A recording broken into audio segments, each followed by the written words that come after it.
Welcome to part 2. In this section we're going to be covering what is self-compassion. So first of all we're going to talk about what compassion is, and then we're going to talk about what self-compassion isn't. So to start off with, let's talk about what the definition of self-compassion. The definition of self-compassion is treating ourselves with the same kindness, support and acceptance that we'd show a dear friend. The origin of the word compassion stems from two Latin words, which are com and passion, meaning with pain. So if you're being compassionate towards someone else, you're being with their pain. Self-compassion is when we are with our own pain. We already have the capacity to be compassionate. However, we often reserve this for other people.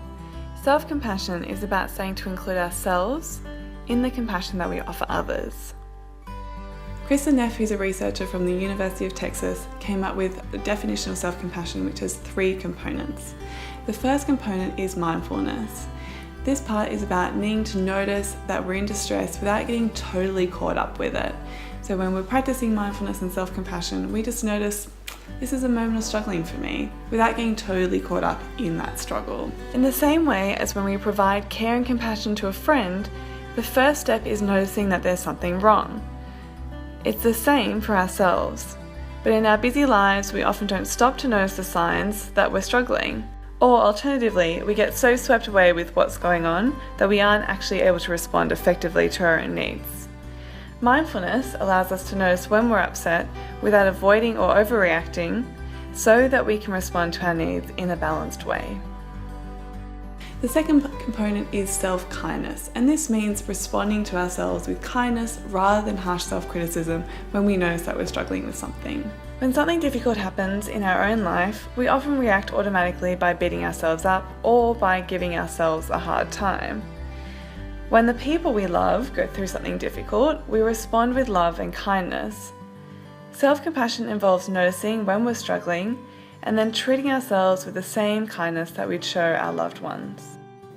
And the last component is common humanity, which acknowledges that imperfection and failure and suffering is something that we all share. It's part of the human condition, and we're not alone in our pain and suffering. Let's do a quick example which really highlights common humanity and shows that we're all in it together.